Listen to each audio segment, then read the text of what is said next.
Hello guys, कैसे हो आप सब। आई होप आप सब बहुत अच्छे होंगे। आज हम अपनी सीरीज़ कंटिन्यू करेंगे जो कि वन वर्ड सब्स्टिट्यूशन की है, और ये सारे के सारे वन वर्ड जो पूछे गए थे प्रीवियस ईयर एग्ज़ाम्स के अंदर एसएससी द्वारा। इसमें सारे CGL, CPO, CHSL, MTS, steno जो भी एग्ज़ाम हुए थे उस सारे वन वर्ड का एक कंपाइलेशन होगा। तो ये सेट नंबर 3 है। अगर आपने सेट नंबर 1 और 2 नहीं देखा सो प्लीज़ आप जाके देख सकते हैं हमारी प्लेलिस्ट के अंदर। So before we begin, if you haven't subscribed Examflix, please subscribe the channel and press the bell icon so you won't miss any update. So now let's begin और देखते हैं कि पहला वन वर्ड कौन सा है। इसमें होंगे 15 वन वर्ड और हर सेट के अंदर आपको 15 वन वर्ड देखने को मिलेंगे। तो देखिए, a short and form of word और फ्रेज। आपने ये अपनी जनरल लाइफ में भी देखा होगा कि कहीं पे आप कुछ एक डॉक्यूमेंट में देखा होगा आपने कि कुछ लिखा रहता है, उसको हम बोलते हैं एब्रीविएशन। ठीक है, मैं आपको बताता हूँ इसको क्या बोलते हैं। अगर आपको ध्यान नहीं होगा तो देखिए, जो वर्ड्स होते हैं इसको हम शॉर्ट फॉर्म में बोलते हैं। ठीक है, जैसे स्क्वायर को बोलते हैं एस क्यू, वॉल्यूम को बोलते हैं वी ओ एल। ठीक है, मिलीमीटर को बोलते हैं एम एम। ओके, ये थोड़े से मॉडर्न वर्ड हैं जैसे be right back. These are mostly use in the office culture. So be right back, A S A P, A sap, as soon as possible. So these all kind of word we call them abbreviation. Okay, ज़्यादा आपको तकलीफ़ नहीं होगी। आगे बढ़ते हैं। ये देखिए, one who devotes one life to the welfare of the other people. तो इसको हम क्या बोलेंगे? इसको बोलेंगे आल्ट्रिस्ट। ठीक है, हालांकि ऐसे लोग काफ़ी कम देखने को मिलते हैं। जो एनजीओज़ वगैरह चलाते हैं वही मोस्टली ऐसे लोग होते हैं, बट उनकी भी अलग ही कॉपरेशन होती है। वो एक ऑफिशियल तरीके से काम करते हैं, लोगों का उनकी हेल्प करते हैं, which is very good. But ये यहाँ पे एक बात हो रही है कि एक सिंगल पर्सन, सिंगल इंडिविजुअल अपनी कोई लाइफ को डिवोट कर रहा है किसी सोशल सर्विस के लिए, किसी की हेल्प कर रहा है अपनी लाइफ की परवाह ना किए बिना, तो उसको हम क्या बोलेंगे? आल्टरिस्ट। ओके, क्या बोलेंगे? आल्टरिस्ट। ALTRUIST। ओके, चलिए ये देखिए, one who hold established opinion. मैंने इसका यहाँ पे हिंदी मीनिंग इसलिए लिया ताकि आपको ये easily remember, so you can easily remember this word. Okay, so इसको हम क्या बोलेंगे? आप ये पिक्चर देख रहे हैं, ये पिक्चर देख रहे हैं, कोई ये एक रिलीजियस धर्म है इनका, तो इन्होंने उसका अटायर पहन रखा है। They have wore this attire due to this religion culture. Okay, तो इसको हम क्या बोलेंगे? ऑर्थोडॉक्स। इसका मतलब क्या होता है हिंदी में? कट्टर, कट्टरपना। ठीक है, आपको पता है ना कि जो कट्टर हिंदू, कट्टर मुसलमान, हालांकि हर कोई कट्टर ही होता है, but they have some different kind of energy level, so they use this kind of attire, और यू कैन से जो लोग धर्मगुरु होते हैं, ठीक है, और मुस्लिम धर्मगुरु होते हैं, तो ये अपने जो पहनावे को और इनकी जो भाषा होती है, इनका जो रहन सहन होता है, वो it's a kind of Orthodox.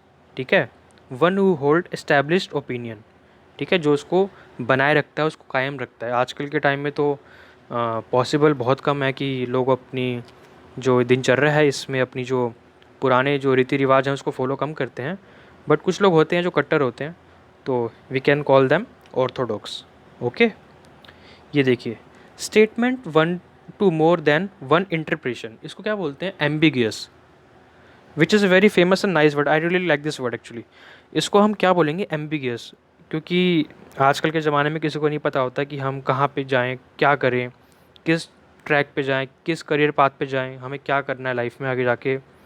We always stuck in the life of ambiguity, so we call them, और उसको हम क्या बोलेंगे? एम्बिगियस। मतलब एम्बी का मतलब क्या होता है कि एक एक से ज़्यादा कन्फ्यूज़न रहना दिमाग में। ठीक है, कुछ नहीं पता कि क्या करना है। सो इसको हम क्या बोलेंगे?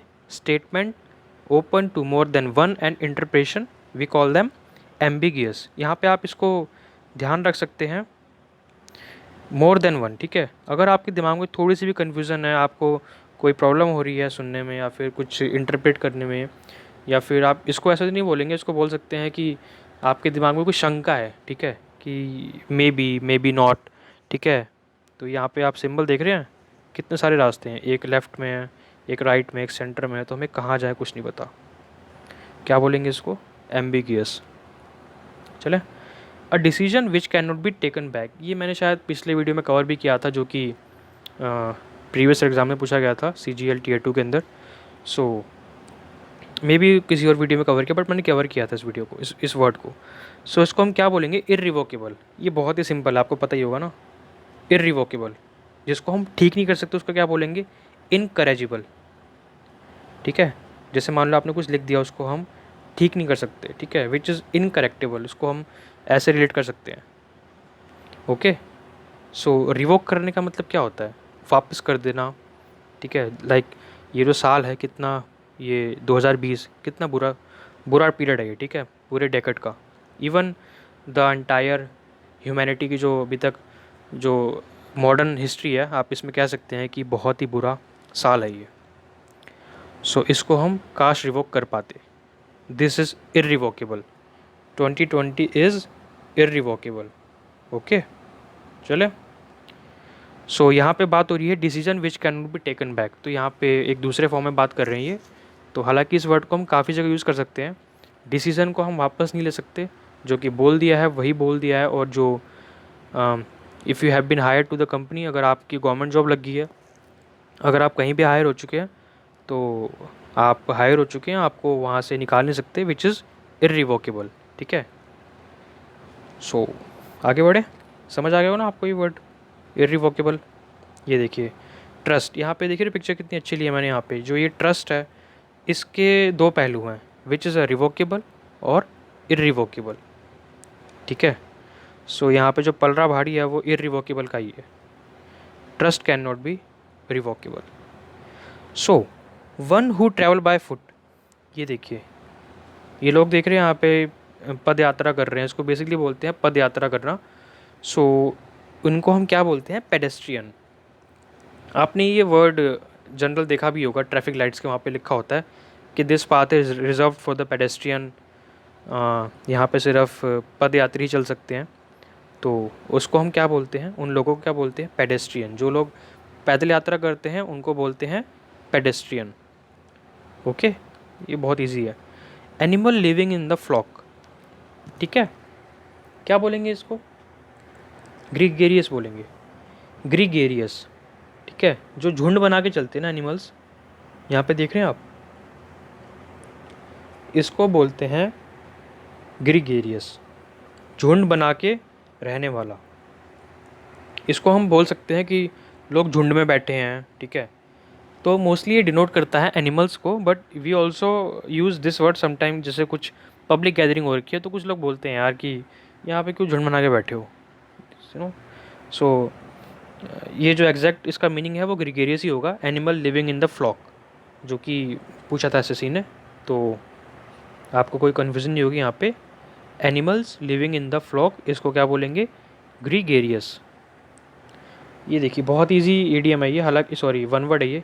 मैंने यहाँ पे देखिए इजी से लेकर हार्ड जो भी पूछे गए थे, तो मैंने उसी को यहाँ पर रेप्लिकेट किया और आपको अच्छे बेहतर तरीके से समझाने की कोशिश करी है, क्योंकि मैं नहीं चाहता कि कोई भी वन वर्ड या फिर कोई भी ईडीएम वोकैबलरी मिस हो यहाँ पे, तो जिससे आप भी कंफ्यूज ना हो। क्योंकि कुछ कुछ ऐसे ईडीएम और वन वर्ड इतनी इजी होते हैं, बट आपको ऑप्शन देख के कन्फ्यूजन हो जाती है बहुत ज़्यादा।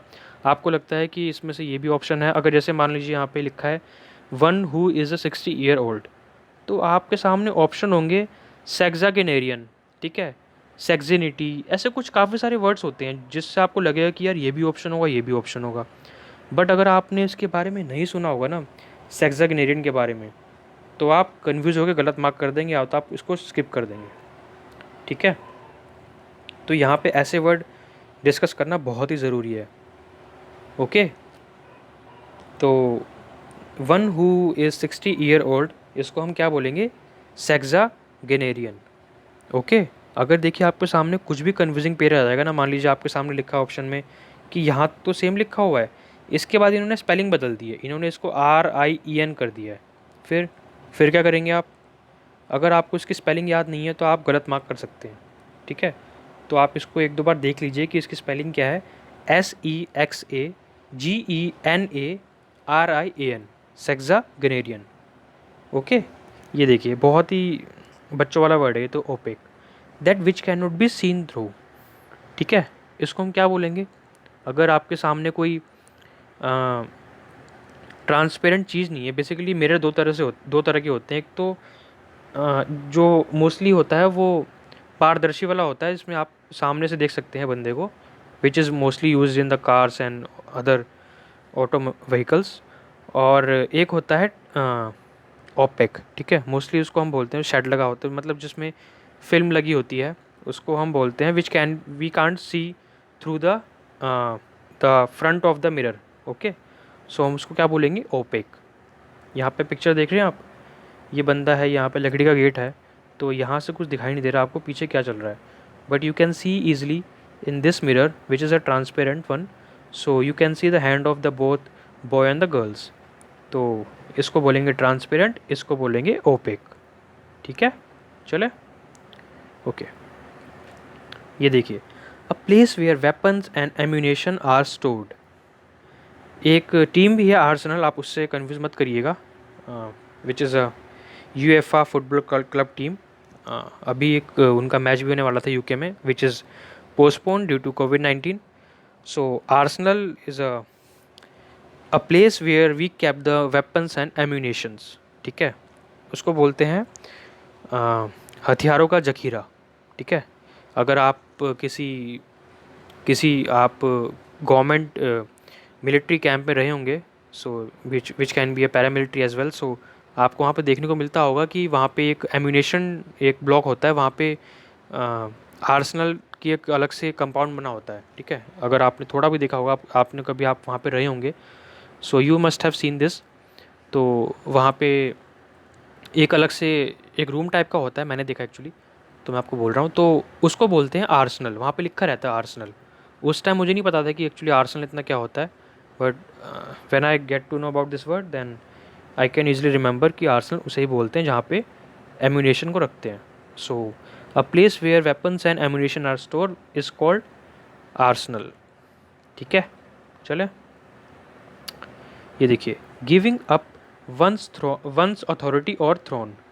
अपनी गद्दी को त्याग देना, अपनी जो राजगद्दी है उसको किसी और को दे देना, ले भाई तू ले ले इसको, ठीक है, तुझे सारा लालच चाहिए इसके ना, तू ले ले। ठीक है, ऐसा होता है ना मोस्टली मूवीज़ के अंदर कि दो भाइयों में झगड़ा हो रहा है, तो जो बड़ा भाई है वो अपनी गद्दी देता है छोटे भाई को। आपने अगर कुछ मूवी या फिर कुछ एनिमेटेड सीरीज़ में देखने को मिलता है ऐसा कि the elder brother has giving up his throne. And ये आई थिंक एक मूवी थी, मुझे नाम याद नहीं आ रहा, उसमें ऐसा हुआ था कि उसने अपनी जो गद्दी थी ना वो छोटे भाई को दे दी थी। ठीक है, तो इसको हम क्या बोलेंगे? एब्डिकेशन।